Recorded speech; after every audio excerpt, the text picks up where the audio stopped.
political conventions going on. Oh, come on. Really? To be honest, I have not followed anything. Your I, whole future depends on what's going on in the next 90 days. I, Your to ability to retire, your ability to have, I mean, this is the most important. I'm not going to get on a horse, Oh but no, no, you're good. this is the most dangerous time in the last since the Civil War. And Really, and we need people like you to investigate and make decisions based on your own research, not based on what people tell you. no. I just I mean, I do my own research, but I just honestly, I had school started this week, so I've just been focusing on just trying to Well, okay. I mean, I'm not blast through trying to that. beat you up So either. no, no, no, you're good. I'm just letting you know that this is It's difficult it's times. it's And important. what's been going on this week in Chicago has been amazing. It's good. It's been it's not the Democratic Party of 12 years ago, that's for certain. Wow. I'm a pretty conservative person in a lot of respects, but I think it's time for us to worry about our country, not our party. Yeah. It's become a little too much. I mean, one of the interesting things about this, then we'll get ready for our thing. One of the interesting things about the Democratic National Convention in Chicago was how many Republicans were speakers. That's what I've heard is that there's been a lot of Republicans saying like I'm a Republican, but this year it's not about just kind of like you said, it's not about being Mhm. there for my party. It's more of just in terms of defending democracy and defending this country Yeah, that's from right. But basically. rather than just hear that and go, okay, I want to do that too, at some point, listening to some of that would be useful. And of course, the good news is that there are 5 and 10 minute clips on YouTube. So it's Mhm. easy to spend an hour and get 3 days of information. So that's helpful. All right. Start letting So, people in. so you and I are the only speakers tonight. Okay. Um, and I'm going to be covering Senate Bill 610. And I'm also going to be covering the kind of extensive amount of risk that exists, which is kind of a new thing. Um, and then I'm going to give people an insurance update, which I think hopefully they'll react to positively. Um, it's there's been a lot of action on the insurance front in just the past couple of days. So, Interesting. um, and here's Greg Doyle.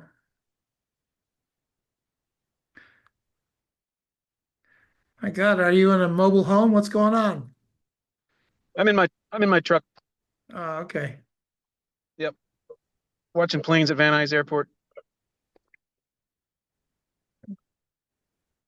That sounds like a nice thing to be doing. Yeah, it's good for meetings. Yeah. How are you doing? Good.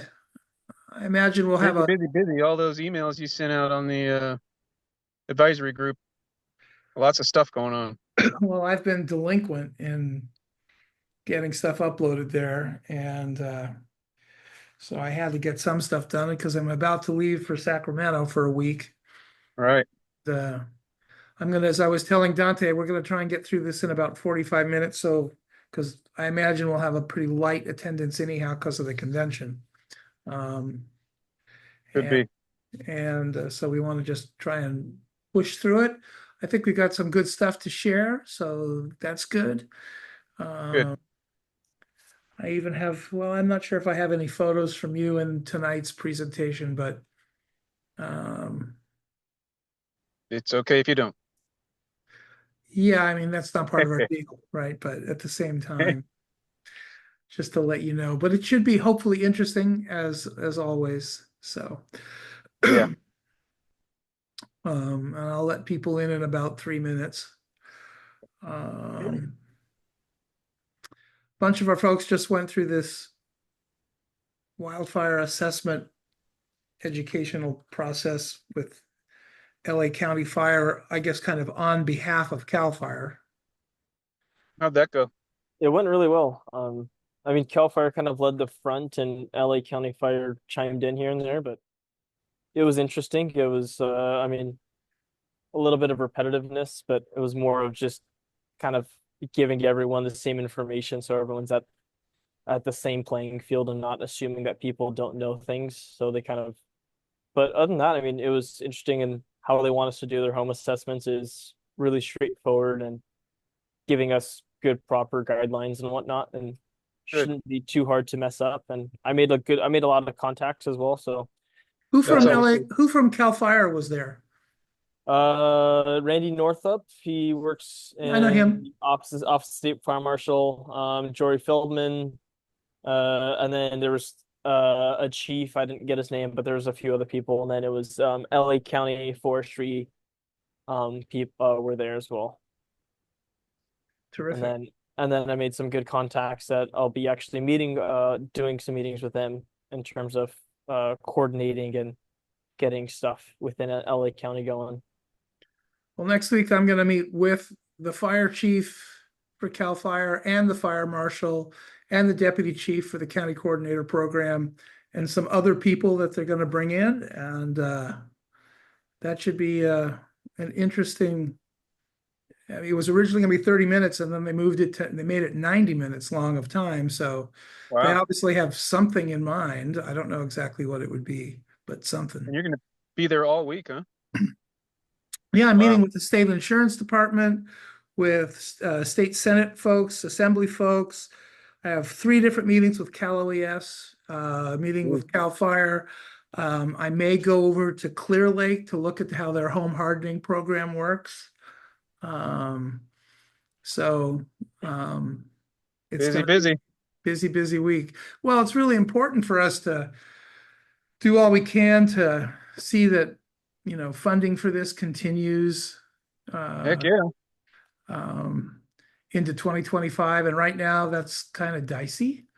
I really don't know where that's at. So hopefully part of this trip will be figuring out if if there's going to be funding or not. But one of the interesting things is that by creating this ad hoc work group that we've done, I think that we have opportunities that we haven't had before. In fact, there are 3 different county coordinator groups already logged in tonight to be part of this meeting. So I think that Wow. the work group concept is very important and useful. And we've already got 20 people in here, so um, waiting to get in, Maybe plus it won't go us. 45 minutes.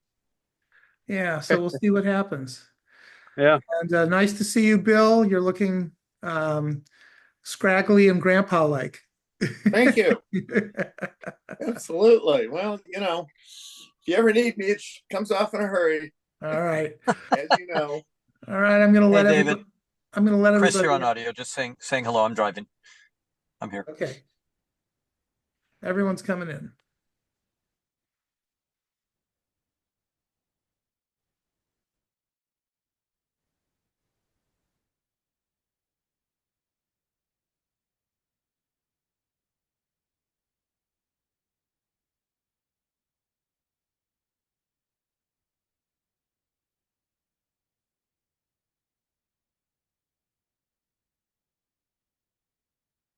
What the heck?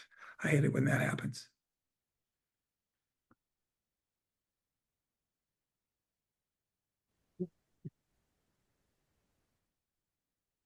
There we go.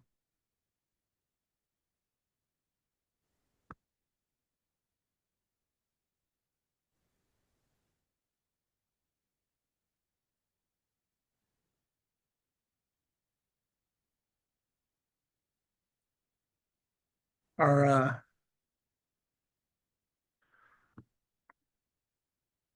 Hello. hello. Hello. Hello, everybody. We're having a couple little technical issues with our sharing, but we'll get that sorted out in just a minute. Once we get more people on board, Sounds good. give us just a couple minutes to get ready. We're going to want to try and get this done in less than an hour so people can get back to not only their evening, but if they're watching the convention or there are other things that they want to see. So we want to kind of rip through this as as quickly as we can, but there's a lot to share. So I'm very eager to be able to do that, share that with everybody. And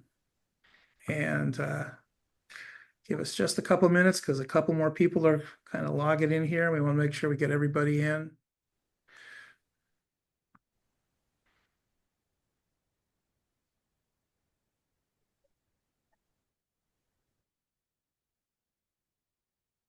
And make sure everyone is muted on their mics, please.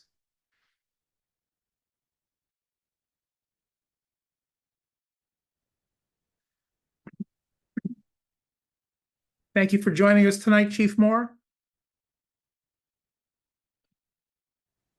And Captain Owens, good to see you.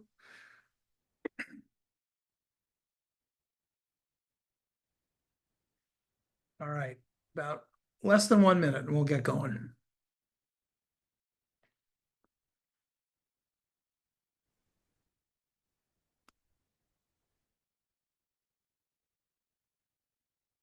Perfect. Perfect. Okay.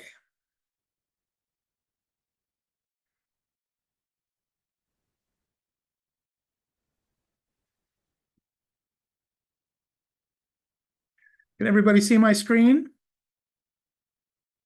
Yep. Okay, good. So, welcome to our Regional Fire Safe Council Town Hall meeting. As everyone may know, for those of you that are new, my name is David Barrett. I'm from the Safe Community Project. We are the nonprofit public benefit organization that partners with fire departments across the state of California.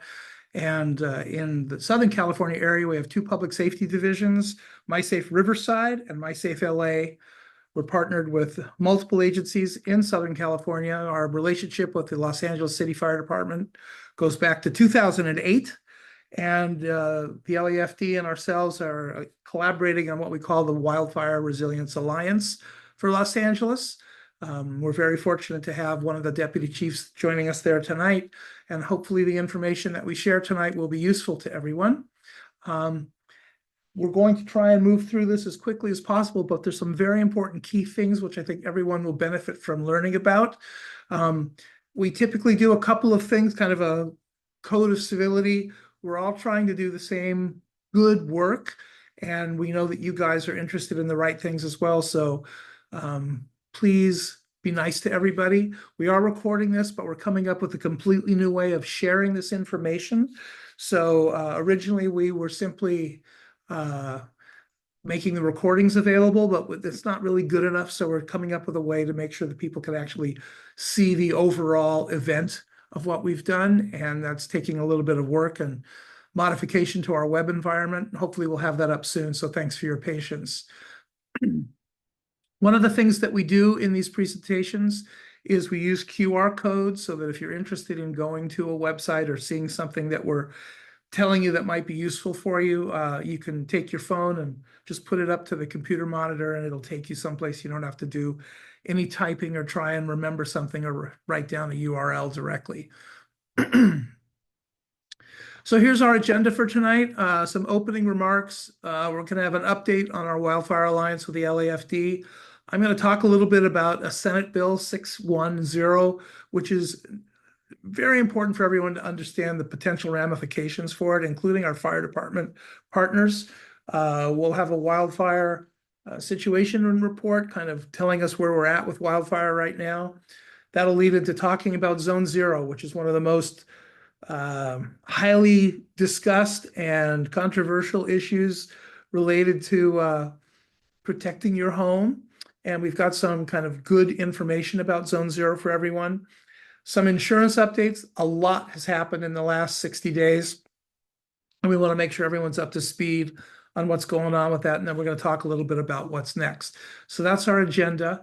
Before we jump into the Alliance update, I want to let you know that we've been doing some really interesting things to try and make certain that we have the best possible group of people and expertise related to not only sharing what we do here in Los Angeles and in Riverside, but in the surrounding counties. So we've created an ad hoc work group. And we did this about 7 months ago. And it's been very, very useful. We learn so much every time we pull this group together. Riverside and LA, of course, are part of this, but we have Orange County, Ventura County, Santa Barbara, San Bernardino, and Kern County, all as part of this. And we all meet and talk about the issues we have related to wildfire and how do we help each other and what can we do to make certain that we're doing a better job as we move forward, and how do we make sure that we keep funding going to make this work. So I think that's a really important thing for everyone to know about. We're also expanding our advisory board to include some foresters and some other folks that are very expert in the area of climate and land management. These are, of course, two issues which are important to everyone. We're excited about having them join us and share their expertise and ability, and we're going to talk more about that in the next couple of months. In fact, our next town hall in September is going to feature a presentation on real world things related to defensible space. Not so much science, although a little bit of it, but some real boots on the ground, real world information that will help people understand what they really do need to do versus what may not actually be so important. And just as a last comment, our efforts to help you as homeowners extends way beyond the idea of just showing up and looking at your house or doing a presentation like we're doing tonight. We're very engaged in working with the state's political process. I'm going to be in Sacramento from this Saturday up for a full week, meeting with state senators, state assembly people, the fire chief for CAL FIRE, the executive director for Cal OES, the state insurance department. So these visits help educate me so that I can then share that with our people and our partners, and then we can in turn make that available to you. So that's just kind of my opening statement about how important it is for us to be working together as a collective group of folks to reduce the risk from wildfire, which is becoming pretty significant and dangerous. We've been lucky the last couple of weeks, but when the winds kick up in the next 30 to 45 days, I'm very, very concerned.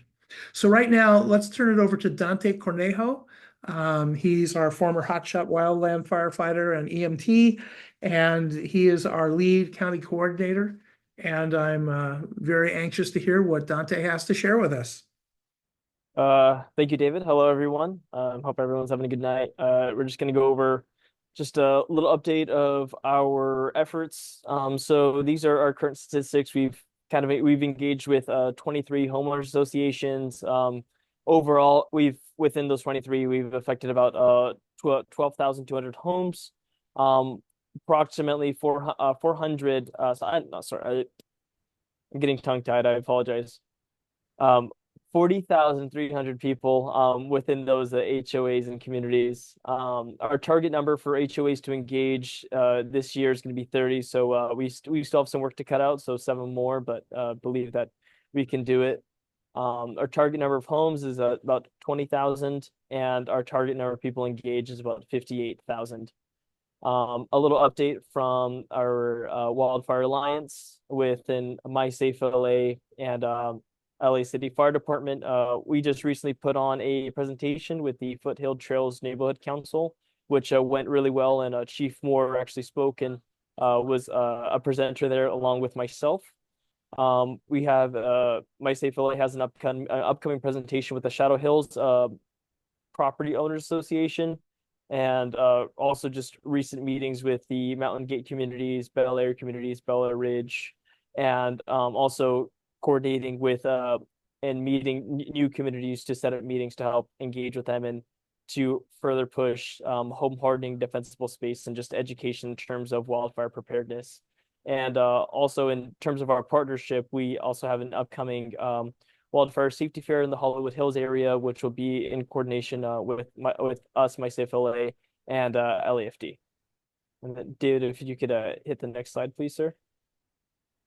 So our next steps for us is we're looking to assign 2 fire safe council statuses to HOAs, which we're excited about. So those will be coming up for us. And then we also are looking to have one of our entities that we're working with apply as for their NFPA Firewise certification, which is very exciting.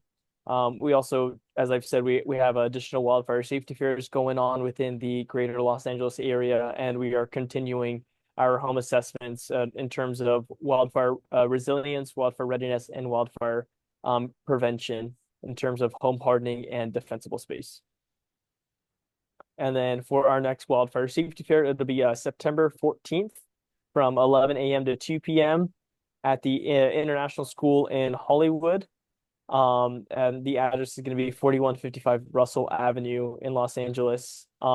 This is a great opportunity to come out, one, get some food, and two, also just get some good education and meet. We have different vendors and different booths come out in terms of education in different realms of going from the Parks and Rec to we'll have foresters. We'll have myself out there. We'll have LAFD out there. We get the council district office, and we also get resources as well as terms of SoCal Edison and stuff like that.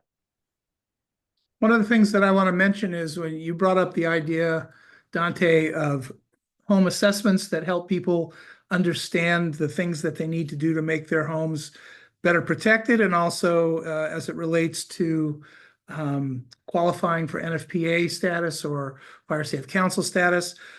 I just want to make sure everyone knows that our efforts related to doing assessments for your home are free of charge. We don't charge any money related to doing that.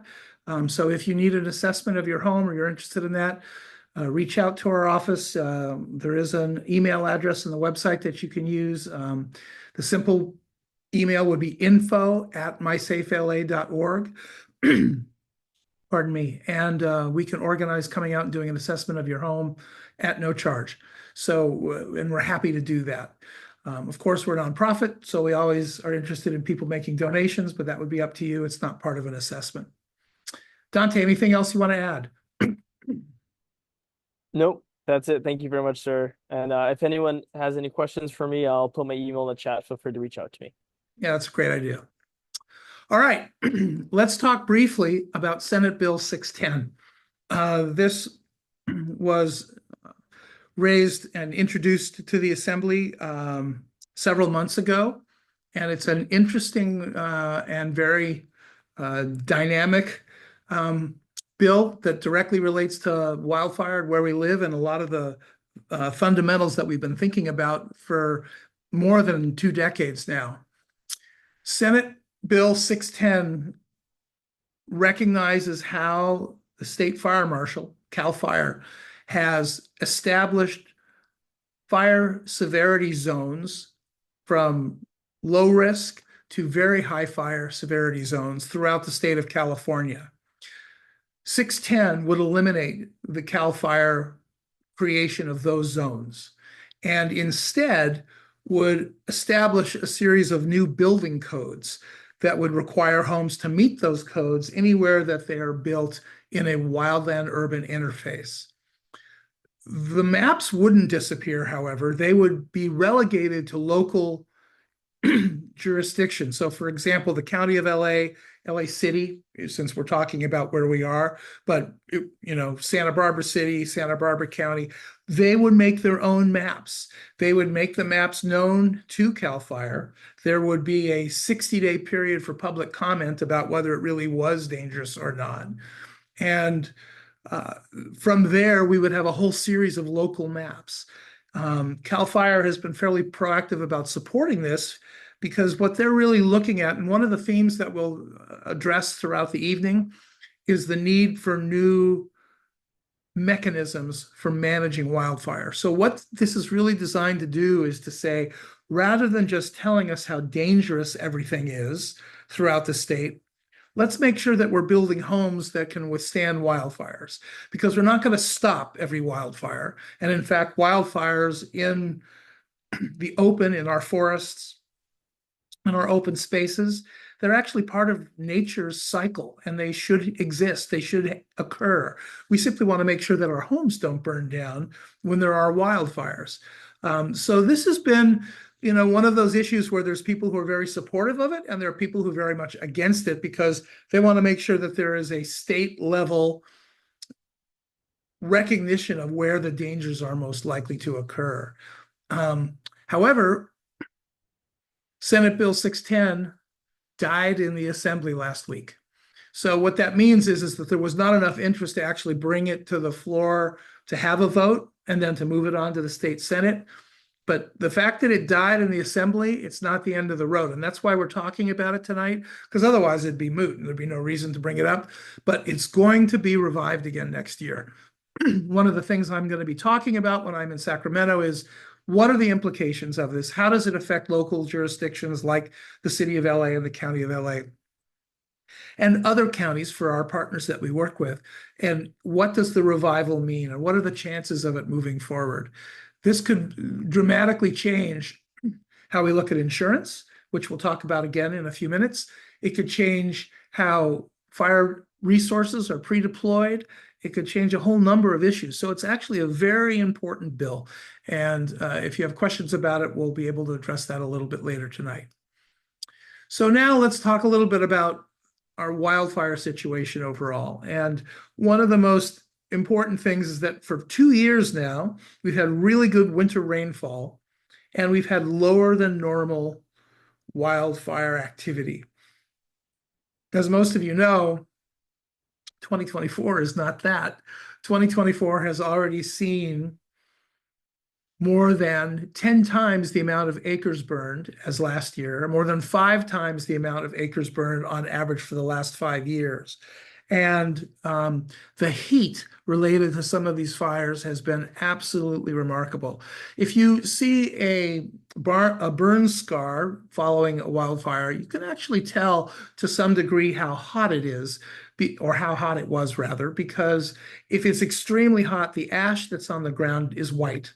And we're seeing hillsides and ranges where it looks like it snowed as opposed to patches of white, because the heat has been so intense from these wildfires. FEMA, the Federal Emergency Management Agency, has determined that the risk in California overall, but in particular in Southern California, is 100%. And that means more than 500,000 homes, 24.5% of the properties within LA County are at a 100% risk. And I've had several folks, including a county supervisor's office, reach out and say, well, wait a minute, hold on. What does 100% risk mean? Who came up with that? What does that mean? Because it's kind of scary when you hear that. So being able to share with you what 100% risk means is important, not only in terms of making sure that we're clear about it, but also in helping you to prepare your homes for this coming fall, because this fall is right around the corner. Kids are back in school already, even though it's not Labor Day. So it's very, very important for us to be moving quickly. We need to all be doing something to make our homes safer. So defining the 100% risk, okay? So as determined by FEMA, 100% means that it's the highest possible likelihood of there being a wildfire. And if we're being literal, we've already had 100% results, because we've had more than 26 ignitions in just the last 60 days in LA County. The pre-deployment and fast-acting Air Force that exists in LA County and LA City has suppressed these fires quickly. So we've had very few that are significant risk, but these are all terrain-driven fires so far, for the most part.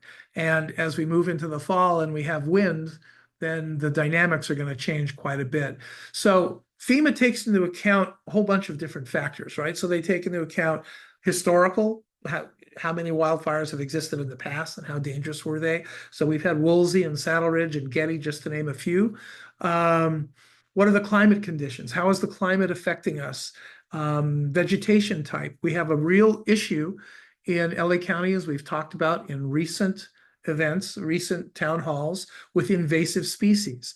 This year, we're seeing black mustard as just one example, taking over hillsides left and right, and it is extremely flammable. Because of the temperatures that exist, what was moist vegetation can dry out in just a matter of a day or two. And as the canyons come into alignment with the sun and the natural oils in the vegetation come to the surface, the opportunity for ignition is significant. add in topography. We have a lot of canyons around us. We have the Santa Monica Mountains. We've got a whole different series of mountain ranges in Southern California, and add in human factors with people who are throwing cigarette butts out of their car. A chain is dragging behind their pickup truck, creating sparks, any number of things that might occur. And the potential impact for wildfires is extremely high. So, but let's be more practical, right? So we were kind of talking about FEMA's representation, but if we're talking practically, what we're really kind of talking about is the idea that Southern California is likely to have a significant wildfire just based on our current conditions, right? Today it wasn't too bad. It was about 75 degrees at the beach and 85 degrees in the city and 95 degrees in the valley.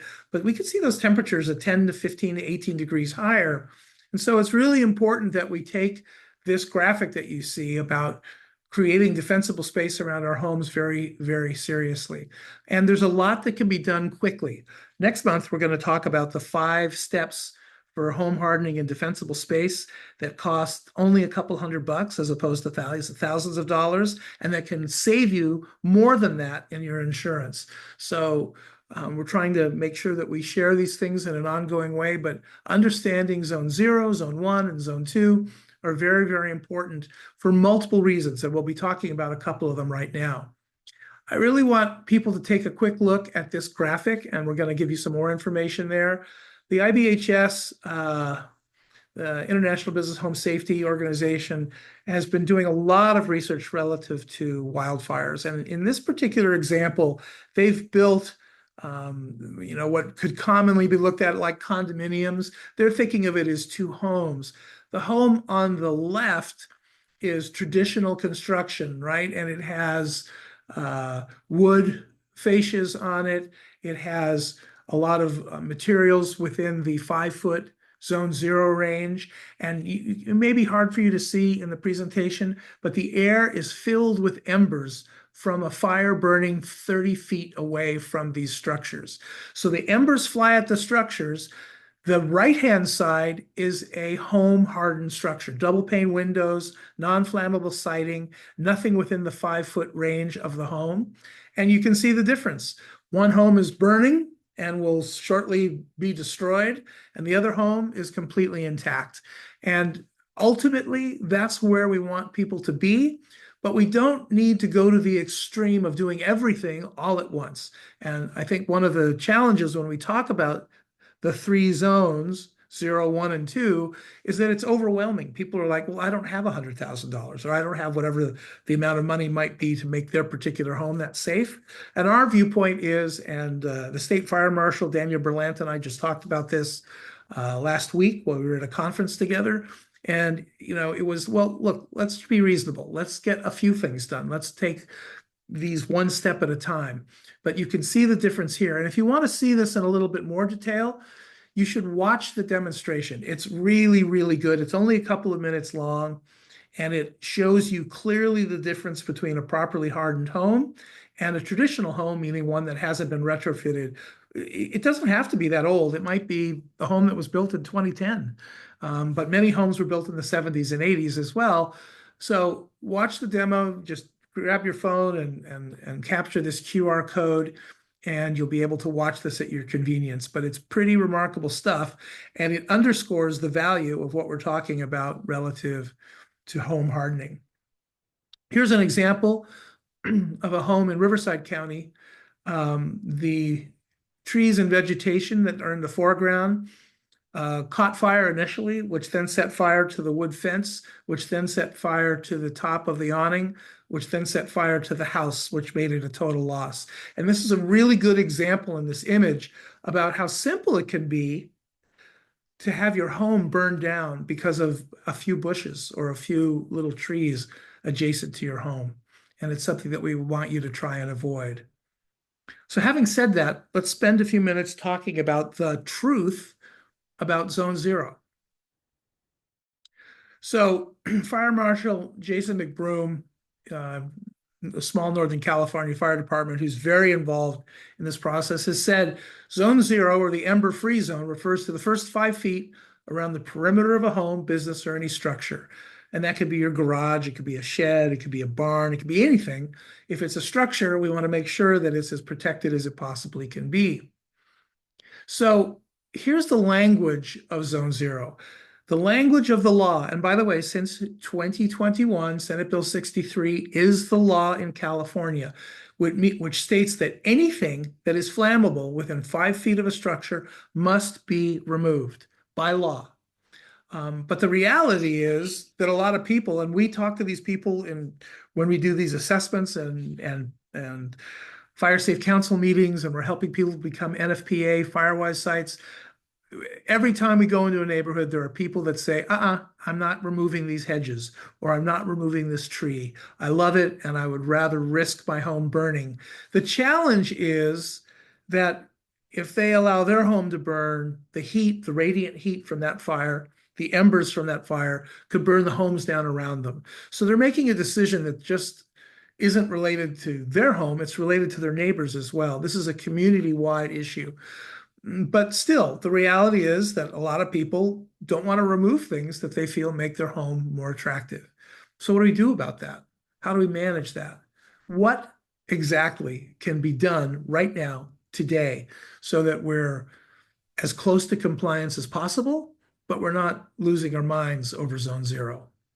So here's how we get to making Zone Zero work.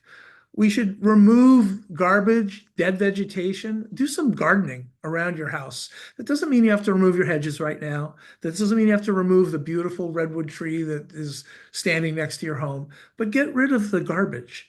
Make certain that tree branches that overhang your house aren't touching your roof. Make sure that if they burn, they're far enough away that they won't actually help your home ignite. Try to plant, if you're going to plant, low-risk ignitable plants.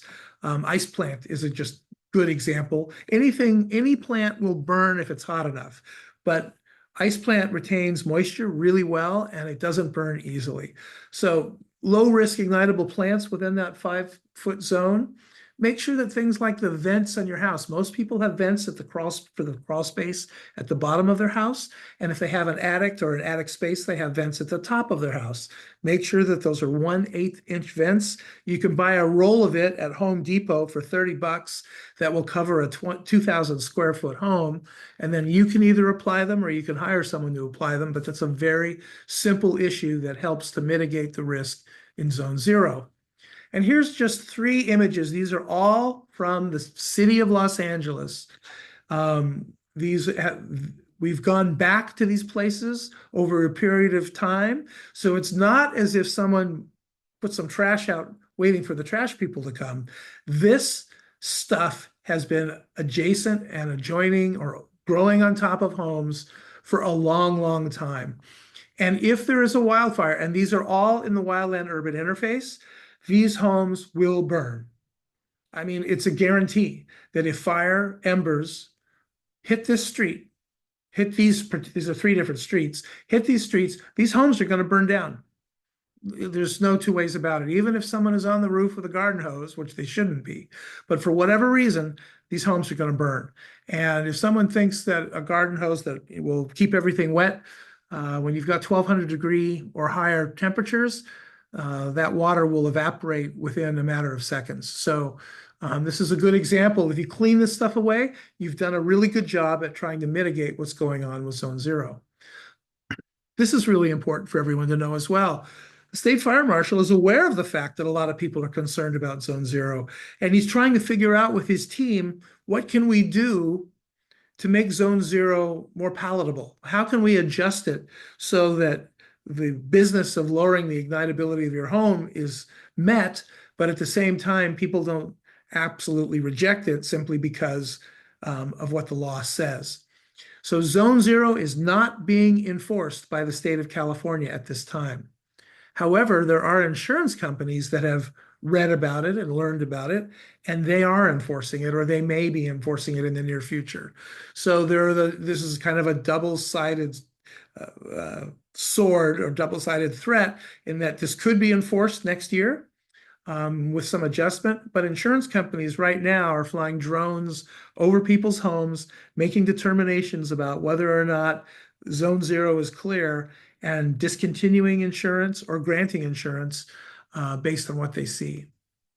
So let's transition into an insurance update, because a lot has happened in the last 60 days, and it relates to some of the things that I've been talking about for the last couple of minutes.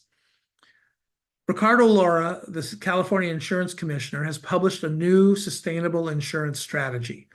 And, you know, we've heard about insurance companies leaving. We've heard about them being incentivized to come back.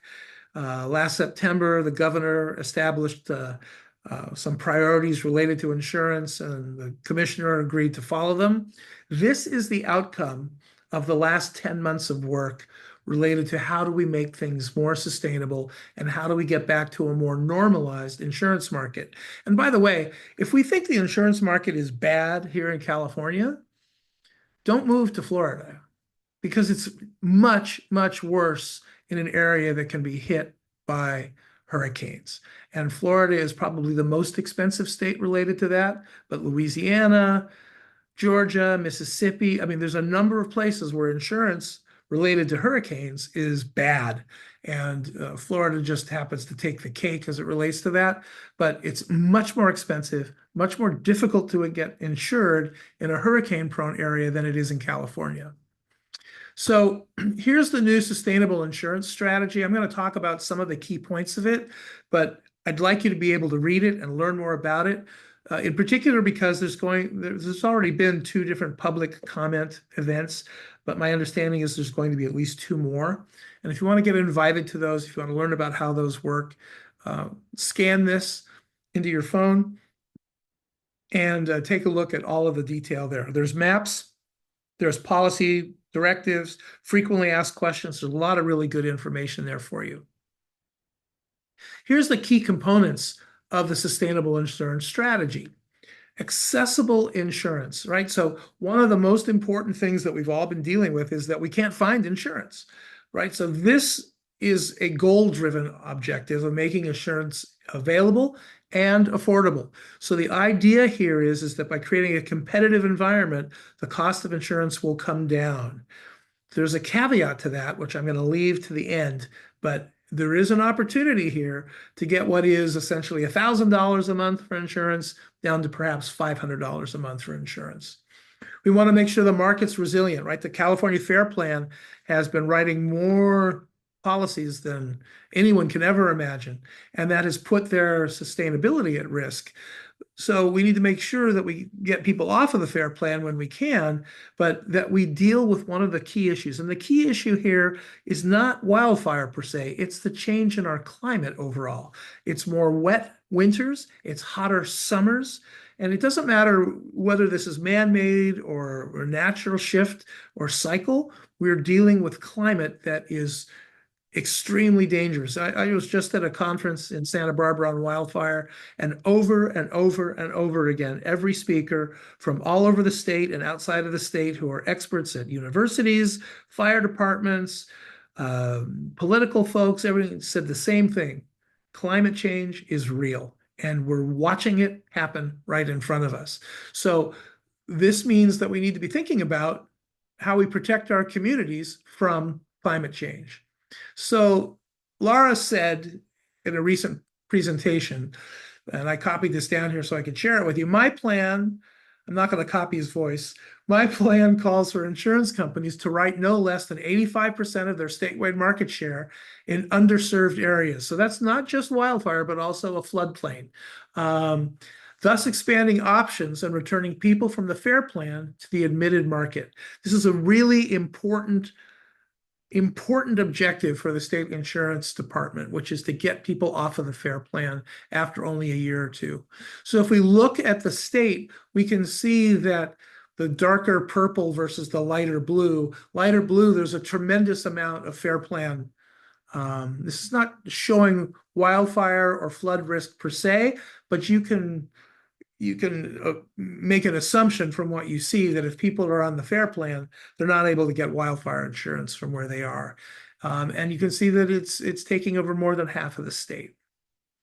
So fixing the crisis means that, and this is very, very important, and I wasn't very optimistic that this was going to be a functional thing, but I'm more optimistic now because their strategy is based in large part on what we, the public, are telling them. These public feedback sessions have had thousands of people provide input, and they're paying close attention to that. Insurance companies will be committed to write and expand in high wildfire risk areas across the state in a rate filing, meaning that they can't do whatever they want. They need to file how much they're going to charge and why with the insurance department. And if they're going to be admitted into the state, they're going to have to accept what the state allows them to do. And if that happens, the idea is to make regular admitted insurance providers able to offer insurance at a rate that is equal to or less than the FAIR plan so that people can move off the FAIR plan and back to the normal market. Catastrophe models are very, very important. So if we look at insurance traditionally, it's always been looking behind, right? So we had a terrible fire, and so we had to pay off a number of homeowners so they could rebuild their homes. Now we're learning about a new way of looking at insurance, which is looking forward with climate projections, wildfire projections, and so on, and recognizing that changing conditions, such as climate, the real estate, development market, and so on, all relate to catastrophic risk, which leads to premium accuracy. And one of the things that I would note, and I'll come back to this just a little bit in a moment, is that overall, if we're talking about insurance providers, if we're talking about the FAIR plan, if we're talking about the insurance department, if we're talking about Senate Bill 610, all of these are saying everything that we've been doing is out of date. Everything that is existing that is related to helping homeowners is old-fashioned. In the year 2000, we did not have wildfires the way that we do today. So the risk assessments from 24 years ago don't make any sense today. So new software, new prescribed structures, new rate guides, all of these things are vital to ensure that we're able to get insurance and be properly protected. So there's some guiding principles related to this. So this image of the state is a wildfire risk map, and it's a couple of years old, but I like it because it shows all 58 counties. And the risk is now higher than what you see on this map, but it's still pretty dramatic. One of the things that the insurance department is going to do is going to be review these maps annually and try and make much better assumptions. So for example, if we look at Los Angeles, we can see that a lot of Los Angeles is not at risk. So the fact that there are people in areas within Los Angeles that are in low risk that can't get wildfire or fire insurance, that just needs to be fixed. That's just out of date and wrong. So monitoring distressed areas, focusing on expanding insurance access, including special rates for distressed properties, is extremely important to this overall process. I'm guardedly optimistic that all of these things are going to lead to success, and that helps us get back to a normal market probably by this time next year. There's also some enforcement authority that the state has and that the insurance department has. So they can do a market conduct and audit insurance companies who might be failing to meet the requirements, and they can have rate hearings, which would lead to rate adjustments, refunds. They could exclude someone from being within the state, actually fire them essentially from offering stuff here. And this is one of the largest insurance markets in the world. So insurance companies ultimately want to be here because it's how they make money. And it's how reinsurers make money when they provide insurance to the insurance providers. So this is kind of a broken cycle, and we're trying to fix it one step at a time. Key to all of this, all these issues, climate, home hardening, defensible space, insurance, they're all linked together, and they're pieces of the overall wildfire resilience model. It's not just your fire department and just the American Red Cross and just any other entity. It's not just your elected officials. It's not just the city council and the mayor. All of those elements are involved. Organizations like ours, in Orange County, in Riverside, in Santa Barbara, in Ventura, all the counties that you can think of, in fact, all 58 in the state, have a county coordinator for wildfire.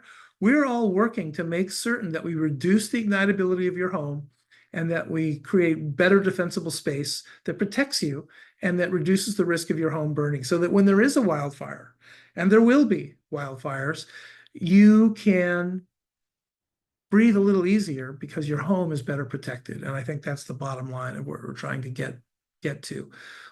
Our next virtual town hall is going to be on the 19th of September.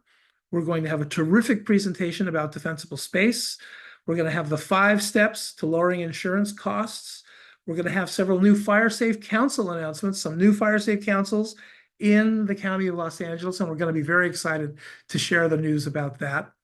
And I think now's a really good time, if people have questions, to give you an opportunity to ask, and we'll spend a few minutes answering those questions if you have them, and we'll get ourselves back to our lives a little earlier. Often these meetings go 90 minutes. We don't want them to ever go more, but at the same time, we do want to make sure that we can respond to questions that you may have. So if anyone has a question, use the raise hand option in Zoom, and we'll call on you one at a time, and you can ask away or whatever it might be that's good.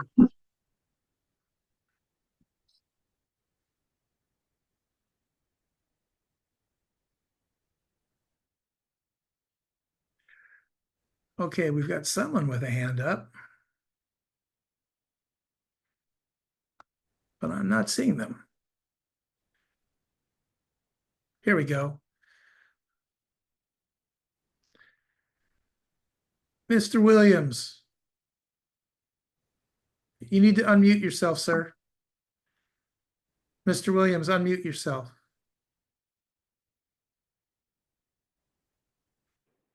Carmel was on first.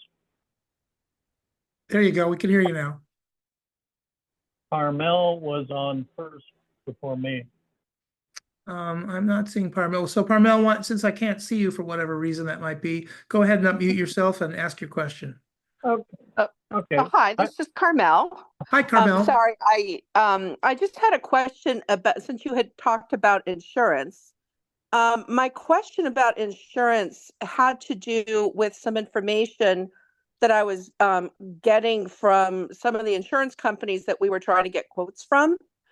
And what they were saying was that there was a change in the way that the insurance companies were assessing risk for both the fire coverage, but as well as the secondary coverage, the DIC, the difference in coverage, things like flood and fire, water and liability. Yep. The question was that they had reassessed in our particular area in the Pacific Palisades, they had reassessed essentially all properties that are west or north of Sunset Boulevard as highest risk. And areas south of Sunset Boulevard were assessed at lower risk, but higher risk than other areas of Los Angeles. And so the question that we had, several of us had in discussing this further, was, is there going to be any discussion with the insurance companies in terms of how they assess risk, how they assign risk in terms of geographical location, and trying to spread some of the risk more broadly so that areas that are, for example, north or west of Sunset, don't get essentially priced out of the market? Right. So I don't think there's a good short answer, but I'll do my best to say that what we talked about tonight affects all of that. So what's happening from the state insurance department, what's happening with Senate Bill 610, what's happening with the state very high fire severity zone maps. The state's mapping is typically of state-related land, not local-related land, or what we call local area of responsibility, or LRA. And insurance companies are trying to figure out a way in which they can mitigate their own risk, particularly the risk related to reinsurance. And it's it's not a perfect science right now, and it's pretty certain that whatever has been stated as of, let's say, June of this year is going to change by this time next year. It may change as soon as the end of this year. These new policies, because everyone wants to be admitted in the state, you can't get reinsurance unless you're an admitted provider, requires that there be a more uniform, balanced method of assessing risk. LA City is not breaking risk out in terms of street by street. They're dependent upon the LA County Fire Department, which is the agent of CAL FIRE related to state and federal mapping. But an area such as Pacific Palisades is going to be dinged a little bit because of the fire that took place there a couple of years ago. We had a little small wildfire there, and so what that causes insurance companies to do is to essentially go into panic mode, and panic mode doesn't mean that they actually are frightened, but they're concerned, and so they take defensive action.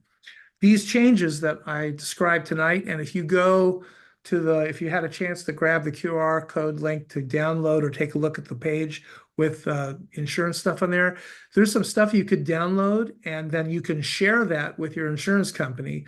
I know a lot of people have been having success who were turned down in the last couple of months by State Farm, which is the largest insurer in the Pacific Palisades area.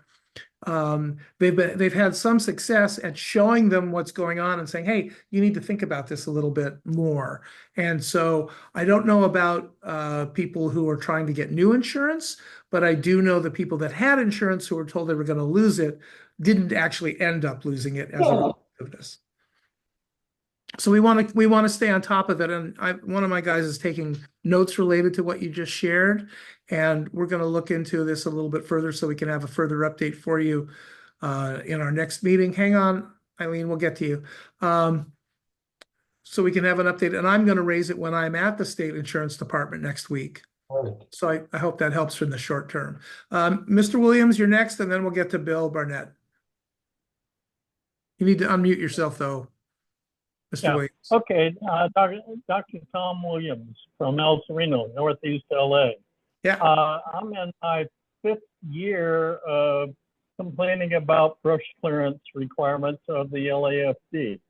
And I say on one parcel next to me, 14 acres of open space within 200 feet of structures on most sides. And the LAFD brush clearance people still allows brush to be present on the site, even though it's required by ordinance to be eliminated. And one inspector said, well, you know, they've done a pretty good job, so we're not going to require them. So I've,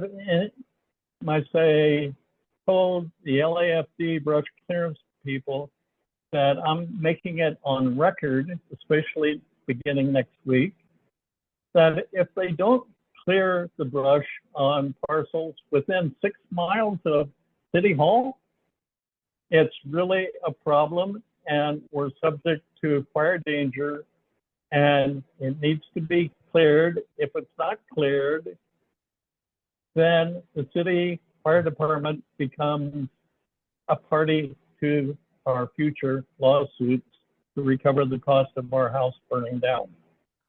That's all. Well, I think that's very valuable information. I will tell you a couple things that will help him if Chief Moore wants to chime in, he can. But just to get started, there are 254,000 parcels in the city of Los Angeles that need to be inspected in a 60-day period of time. And there's only 11 inspectors to do that work. But at the same time, that's not an excuse for allowing a series of acres to be left alone. I can tell you that I would be very happy, because El Sereno is an area that is at extreme risk from wildfire. If you would be, maybe Dante, you could put your email in the chat, and Dr. Williams, if you could take a look at Dante's thing and send him an email, we'll have one of our members come out and take a look and take some photographs. And then we will get in touch with, I believe El Sereno's in Central Bureau. We'll get in touch with LAFD Central Bureau and see what they have to say. Chief Moore, is there anything you'd like to add? I have been, and Well, might say we're assuming that after we're 20 assuming you've done everything that you need to do, Dr. Williams. We're not suggesting that you're not doing what you should do. it's the city that's not doing what they should do. Right. And Well, you, we need to look you into can that just before go- we assess blame. But let's Yes. figure out what's going on, and most importantly, let's see if we can't fix it. Chief, anything you want to add, or are you good? Oh, sorry. You're Hello? muted. Chief, you're muted.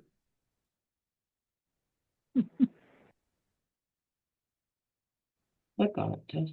You're still muted.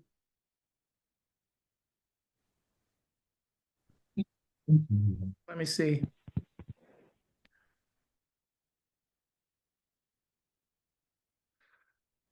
Yeah, I don't know why, Chief. You show muted here in the list as well.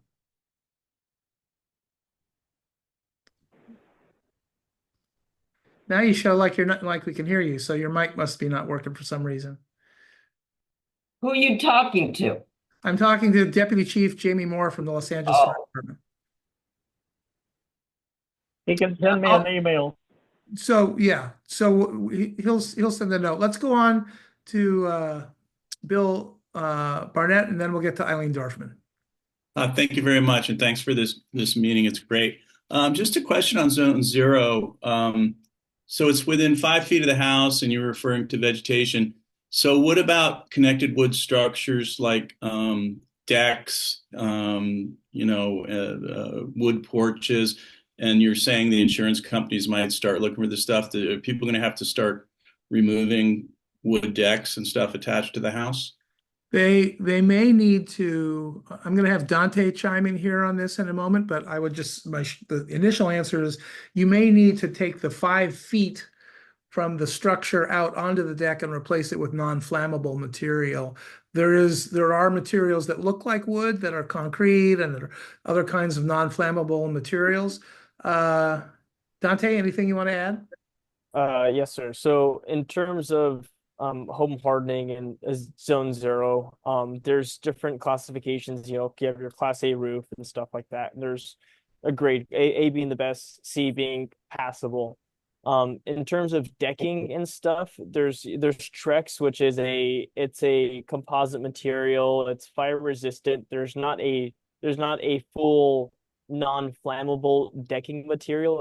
Trex is a Class B material, but as of right now, it's not mandated, but they are recommending that, just like David said, as you replace the first at least 5 feet portion of a deck, if possible. Attached, same thing with wood fences and gates. If you have a wood fence that's connected directly to your house or to a structure, is they're recommending that you swap it to a metal gate within at least 5 feet. 10 feet is better, but at least 5 feet. But as of right now, it's not mandated, but it is recommendations. Okay, thank you. Yes, sir. You're welcome. Eileen. Hi. At the very beginning of this meeting, you mentioned you had a site on there, and before we could take a picture of it, it was gone. At the first one. The very first slide? Yes. Let me see here. I think you're probably talking about how to get to our website, which is wildfirela.org. Let me put that back up for you so that you can see it. Can you see that now? Yes. Go ahead and grab a picture of it. Thank you. Should we take a picture? Okay. Thank you very much. Yeah. Let me know when you're done. All done. Okay. When are you going to come out and check our houses? We can come out and check your homes as soon as you send an email asking for us to do that. I will do that. Hi, Robin. We'll do that. Send an email to info@mysafela.org, mysafela.org. We've got time for maybe one more question. Palma. Thank you. I think I'm unmuted. Can you hear me? Yes, I can. Yes. I'd like to address that Senate Bill 610 because there was a lot of conversation about it in my high fire danger area in the the hills of Glendale and Chevy Chase Canyon. And I think a lot of fear of the residents here is that the enforcement of regulations for building in high fire danger areas such as ours, that it will go away from the municipal government, that we're worried about that being taken away. And that this is just a ploy from Sacramento to build more homes and to build multifamily residences in extremely high fire danger areas such as canyons that already have so much of a high population and a little way to get out. And you surprised me when you said that your organization seems to support it. Can you give me a little more hopeful information? Yeah, I don't think that we do support it, but we don't not support it either. We're curious to see how it evolves. I had a very good conversation with Deputy Chief Brooks from the Glendale Fire Department just a couple months ago about this issue and the wildfire issue in the canyons of Glendale overall, and it applies everywhere. This particular bill, it's not designed to take away anything, although one might perceive that that is the case. It's designed to make a statewide building code. The draft that I saw is probably more severe and stricter than any local code that I've seen so far, and I haven't seen all of them, but I have seen Glendale's as an example. So if it were to take place, then in theory, I don't know about reality, but in theory, no one could build a home in the hills in Glendale unless they met these statewide requirements, which are stricter than currently exist in Glendale. The most important thing that you've said, Palma, which is really, really important for all of us to recognize, is that we make a choice to live in canyons because of how nice it is around there and so on. But most of us probably shouldn't be living in those canyons, because most of those canyons should be left alone and shouldn't have homes in them. So the fact that this bill is there, one of the negative perspectives about the bill is that it is a ploy to allow the construction of many more units of housing in these areas. I think it's a little early to make a determination about whether that's true or not, but I think it's very valuable to be concerned about it and to not simply say, okay. And one of the reasons that it died in the assembly last week is because there was plenty of people who said this bill's not ready to be reviewed. So the fact that it's not ready to be reviewed is really the key.